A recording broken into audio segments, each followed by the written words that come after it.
G'day everybody, Duckville here. Welcome to the lush, wide open plains of Whirlwind LE. We've got a Zerg versus Terran today. We'll see who's playing down at the bottom right-hand side. Formerly an EG player, but of course moved on a little while ago. It was big news, but now it's not so big news, and we'll see how he progresses from here. I would like to see him go into casting a little bit more. We did see him during the Shoutcraft America. Of course, it is idra, and yes, I am going to say idra. If you don't like it, boo-hoo. I'm just used to Artosis calling him Idra from, back in Brood War and all that kind of thing, and it's just stuck. Potato, potato, whatever. Tomato, tomato, or whatever that thing is. I can't remember what it is. His opponent up at the top right-hand side is our blue Terran player. Going by the BlueBarcode sort of style, here it is our blue guy. So, well, I don't know, he's too cool for school, so I can't actually give him a shout out for his, Twitter or Twitch or whatever. So we'll just go with our Mr. Blue here, our standard sort of way to address barcode players, unfortunately, as it is with the state of play these days, of people being all so secretive and anonymous and cool with their barcode names. So, whatever, it's all good. All I do know is that our blue Terran is a High Masters player on the NA server. That's about it. So we'll see what happens here. It looks as if he is also going to go for a CC first. Of course, Whirlwind, a very big map. It's not as if it's a little bit of trouble to go for a CC first, but it can be sometimes a little bit of an over-aggressive sort of economic style. Sometimes it can catch you out. But I mean, when you've got people like MKP who can do a fast expand against a 6 pool and then hold it off, I mean, that's pretty impressive. We'll see if our blue guy is able to hold off anything that might come out of Idra here today. He has not scouted with a drone or anything like that, just as of yet. That may happen in a moment. Is he? No, he's just not going to go for that. Alright, cool. So we'll just have a normal sort of gas spawning pool. He's not going to scout out his opponent. This Overlord is going in the correct direction, so it's not like he's going to completely go unscouted with his opponent here, but Idra is going to play a very standard sort of, this is sort of that middle ground. It's a safe way to play, getting that gas out quickly so that you can get your metabolic boost going, and then also getting his expansion up at the same time. So pretty sort of all-round sort of build here coming out of the former EG player. His opponent has still not scouted out where his opponent is. He knows where he is now, but he doesn't necessarily know if there's something fishy going on. But back at home, Command Center just about to complete. The barracks is just about up and running as well, and we'll see where he goes from here. The first gas is also ready to go. So we'll see what our Terran player is going to get up to here. Speaking of things to get up to, I've put in an application to hopefully cast do one of the community streams for DreamHack. DreamHack Open coming up in a couple of weeks. It's 2 weeks if I'm not mistaken. So you may be able to see me there. We'll do a bit of streaming of DreamHack. It should be a whole bunch of fun. DreamHacks are always amazing events, and they're really, really cool. Next to Home Story Cup, probably my favorite events of the tournament calendar for StarCraft 2, so that's it'll be pretty cool if I get to have a shot at casting that kind of stuff. So keep an eye out for those sorts of things. Of course, I will announce those kinds of things on Twitter and Facebook. The Facebook page is over at duckville.casting on Facebook, and you can find me on Twitter at duckvillelol. Looks like Idra is now going to scout through. He did see the fast command center with his first Overlord that popped through. There is only one Marine at the top of the ramp here, so he's going to be able to take out this Marine. No questions asked. His second Marine does come about. Should be able to get rid of one of the Lings. Does he get the second? No, he doesn't, but the SCV comes about and says, "What's up, son?" Pokes him in the eye with that drill bit on the end of his right hand, and then gets back to work on that bunker. So our blue guy is going to be moving up to what looks to be just some reacted Hellions, I would assume. There's no, he doesn't have a second gas, so I doubt it's going to be Hellbat drops. So okay, there comes the second gas, but it is a tiny bit later than you would expect, because the thing with Hellbat drops is you do need to have enough gas for not only a starport right now, but also the 100 gas for an armory or something like that. So I doubt we're going to have that kind of play coming out from him. Yeah, it's just going to be a standard sort of play. We're going to get a few Marines, in fact, are going to come out straight away, and also a tank, it looks to be, with a third command center being built back at home. So we'll see what our blue player is going to get up to here. The first few Marines jump into the bunker. We're just going to have 2 for the moment. The big group of links from Hydra now coming out. He's going to have a quick poke at that supply depot here, but very cleverly there. Nicely done. I do like that. Just a little bit of a wall here at the back just to sort of finish that up behind all of that, and so forces a cancel on a couple of the supply depots. But I mean, Hydra has lost a few drones in that because he built all of those lings that have now been lost. His drone count is not going to be exactly where he would want it to be, maybe up sort of around about that 50 mark by now, but not to worry. He's put a little bit of pressure on his opponent, made him spend a little bit of time with his SCVs at the front of the line there. The supply depot was a little bit delayed, and now with that tank finally out, he's going to be secure. But as we can see, Hydra continues to drone up. We've now taken a 3rd base across to the 6 o'clock position on the map there. We'll go by clock positions today because I feel like it's a time day instead of cardinal positioning or anything like that. The 3rd command center is now up and running. Orbital command switching over, and a double armory is being built by our blue Terran here at the back. So we are going to see what appears to be a mech play from him. Perhaps it's the old build a double armory and then go for bio play. Who knows? I don't think that happens in Masters level as far as I know.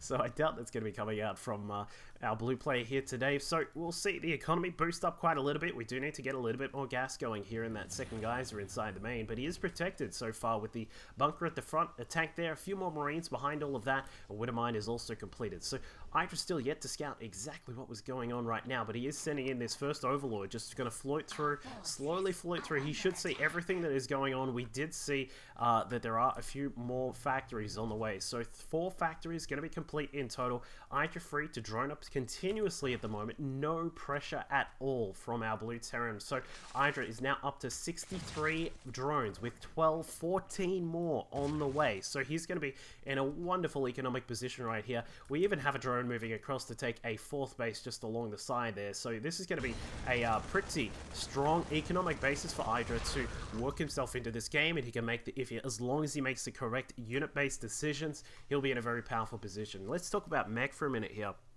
Mech is a play that formerly in Wings of Liberty was a very strong way to play in Terran versus Zerg. In Heart of the Swarm, I feel like it has been quite neutered compared to where it was before. You obviously still do have the very powerful Hellbats, you've got tanks, you've got Thors with their high impact payload mode, and all these kinds of things, but the problem is that Vipers counter almost all of those things there. Your Blinding Cloud, your Abduct, and then you throw in things like Swarm Host. The general sort of play which we see from Zerg players when they engage mech is to you normally sort of start out with a Roach Hydra base force just to have a very strong but high DPS composition to let you transition into a 3 base economy with lots of gas coming in, 4 base economy even, or in Hydra's case we're going to have 5 bases up and running.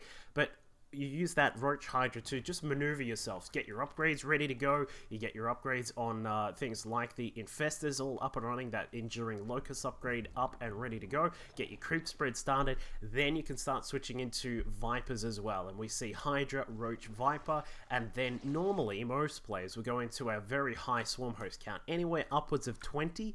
Is a very common sort of thing to see. If you want to see a great example of anti-mech play, go and watch Moonglade versus Maker from WCS Premier League NA, where those two had a really interesting mech versus Zerg game on Akalon Waste, if I'm not mistaken. So that was a good example to see, but it looks like blue Terran guy is going to move out here. We've got a lot of Hellbats, which is a very nice tanky sort of protective force, high damage against light units, no doubt about that. But will they have enough to deal with the Roaches and the Hydras that are now getting prepared for Hydra? He's got a couple of the Roaches and Hydras across to the side, +2 to armor is on the way and just about to not going to complete in time. It looks like the Evo Chamber does finish up +1/1, or +1 armor, I should say. And now we see the Hellbats move into position to try and protect the tanks. Tanks just... everything has just waltzed its way inside the natural base of Hydra, but I mean, there is just so much power here. The Roaches tanking at the front, Hydra's doing their damage at the back, and that is going to be the end of that push. So our blue Terran player has sort of put himself in a bit of an awkward spot there. You do need to make a move out at around about the sort of 130 supply mark when you're playing mech.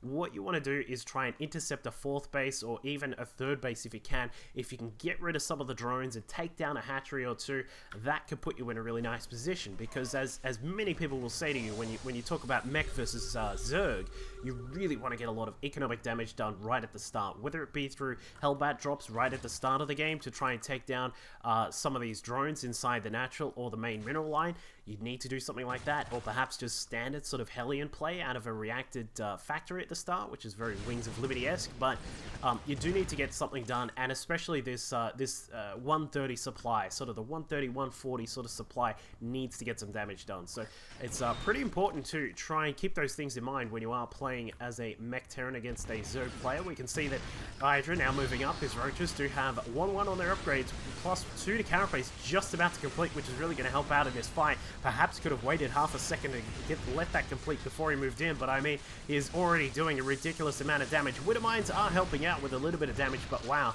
Hydra just easily able to sweep inside this base, remove the mining capabilities of our Terran player here, and more units starting to stream their way in. There are a lot of Widowmines out though, so we'll keep that in mind. So Hydra back at home, able to get his gas up and running at the 5th base. If he can just get that little bit of extra gas coming in from the 9th and the 10th gases, then he'll be in just awesome town, and he'll be very happy with that situation that he is in. Spire is now completed. As we see, the big mushroom building has now popped up. We're waiting for a few more Vipers to come out. There we go. 2 Vipers on the way. I think we already did. Did we see a couple more already? No, I don't think we did, but we do see a few buffet buildings. The the evolution chambers have been built in just outside the natural base here, so this gives Hydra the option to start some Vipers and get them draining on these buildings here. They can eat up those evo chambers like a big buffet and get prepared with some blinding cloud and get ready to move across to his opponent. So he's going to stick with what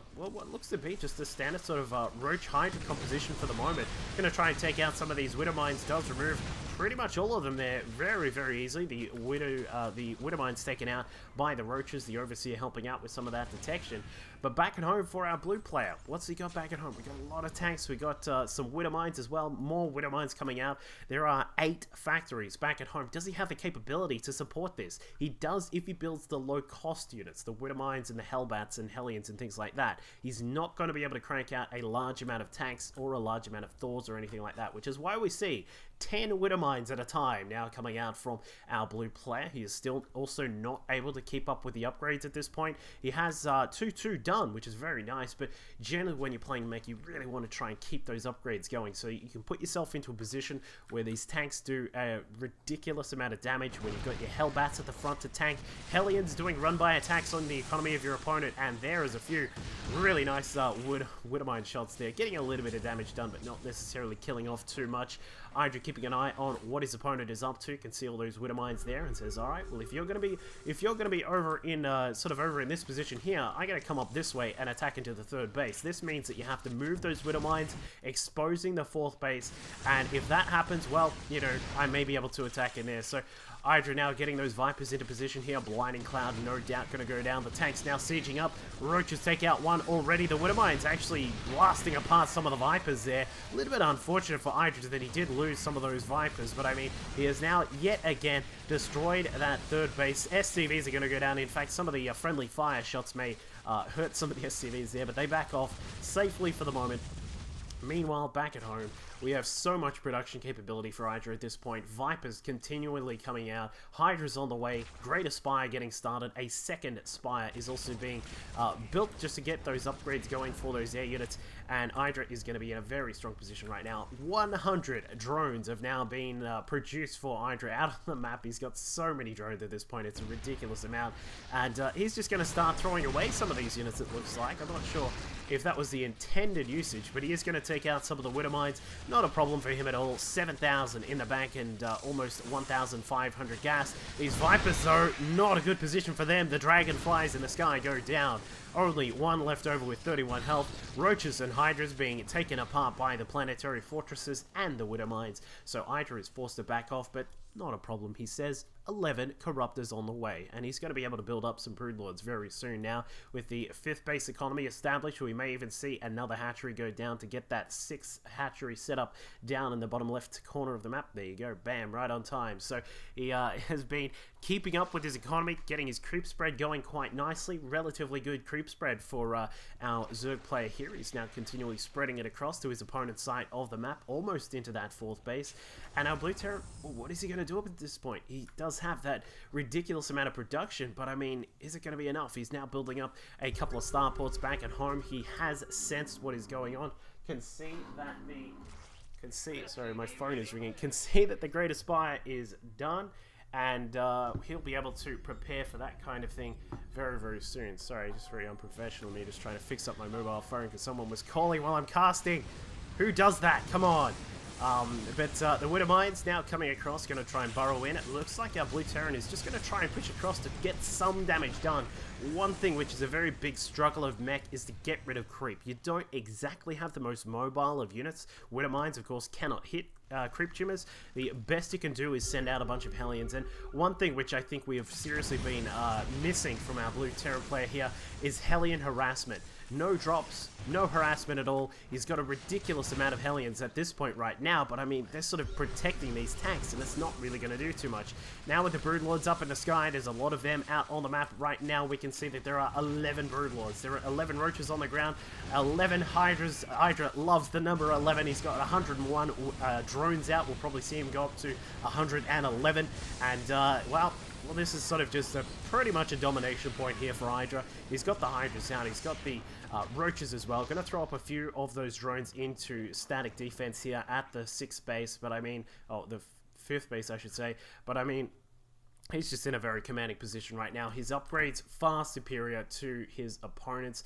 2-2 on the vehicle upgrades for our Terran player, but I mean, it's pretty much done and dusted at this point. He's going to try and madly scramble to get some Ravens and some Vikings out, but will it be enough? Will it be in time? We'll see very soon, because the Broodlords are slowly floating their way across the map, very ominously coming across towards this 4th base. Planetary fortresses, unfortunately for Terran players, cannot shoot up, so the only thing they're going to do is blast those Broodlings on the ground. We can see now that Hydra he also has this very this safe point here, which is really cool, and like a little bit of a no-fly zone where he can keep those Broodlords up above. Hydra's on the ground, going to try and protect the Broodlords from the Vikings there. Interestingly, those Hellbats doing a good job on the ground, of course, able to burn away those Broodlings very, very quickly. They can also deal with Hydras if they get in range, but that is a problem. He has no way to get in range of those units. The Broodlords now assaulting the planetary fortresses. There is no real sort of way for our Terran player to stop this kind of onslaught. He's trying to get those Vikings out, but they're being targeted down wonderfully by Hydra here. We see a couple of Hunter Seekers coming out as well, but I'm not really sure this is going to get too much done. There's a cluster of 3 Vikings now, but I mean, it is starting to be a little bit too far behind for our Blue Terran player here, who from whatever team he's from, getting us some more Hellbats, but Hydra continually reinforcing with Hydras. They are all on the way. 4th base is gone. 3rd base is going to be next, if not the natural, and, well, I'm pretty sure we're going to see this game go the way of Hydra here, but, you know, I like to see people attempting mech. It can be really fun to play sometimes. You get that 6 sort of Widowmine blast on your opponent's forces. You get a nice tank siege up that tears apart the Zerg forces. But I mean, when your opponent's well prepared, they have a huge economy because you weren't able to get any sort of economic harassment going. It puts you in a very, very tough position. So Hydra takes down his Blue Terran opponent here on Whirlwind LE. Hope you all enjoyed the match. I'll catch you all next time. The Link's just bounding after them as quickly as they can with that metabolic boost, and he isn't going to be able to get them. Yeah, he does back off, so good decision there, but we can see that we are going to get some drop play coming out of I Love MKP, the very famous flavor of the month, the